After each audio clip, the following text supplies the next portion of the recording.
Thank you. In my experience, I've been surprised by how much of a role finance plays in framing governance and agendas for disaster mitigation.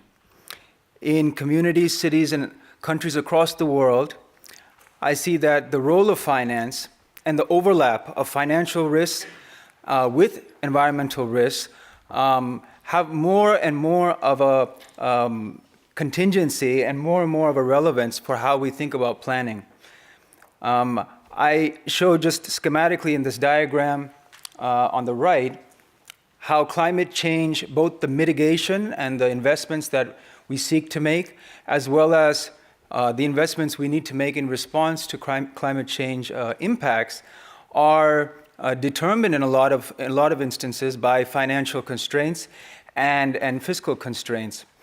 And these mediate relationships across the board, from government, intergovernment, global aid, as well as household level expenditures. My research is based on conducting an analysis of how finance plays a role in resilience in India. And I focused on a particular area that allowed me to look at how risk is actually measured and then financed. I interviewed underwriters, farmers, government officials, and I examined insurance contracts to better understand how risks are framed, how they get measured, and how that process of framing and measurement is actually changing rapidly with the changes in the environment and climate variability. This is a diagram that describes some of the key features I see changing in the context of planning. One is weather variability, which we understand to some extent as being definitional as far as what climate change is. On the ground, however, it's not about climate change, it's about weather variability that happens at different spatial and temporal frames. And that change interacts differently, especially with what I was looking at in particular, which is in the agrarian sector as far as crop development. Each crop has its own cycles and phases of growth. They're impacted by different climatological variables differently. And in the process of trying to understand them, the science itself is adapting to creating new indexes and new forms of measurement.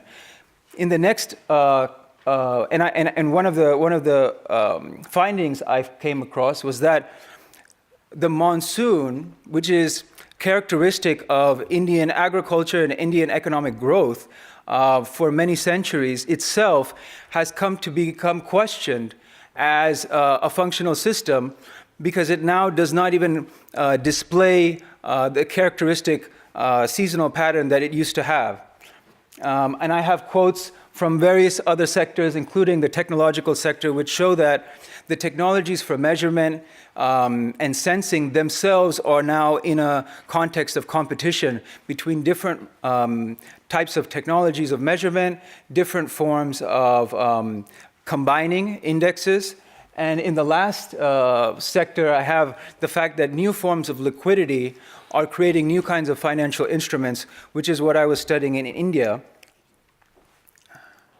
I just want to end this really brief presentation by making the case that it is not helpful to think in too much of an urban versus rural context when we talk about environmental risk, particularly because systems like food are inextricably urban.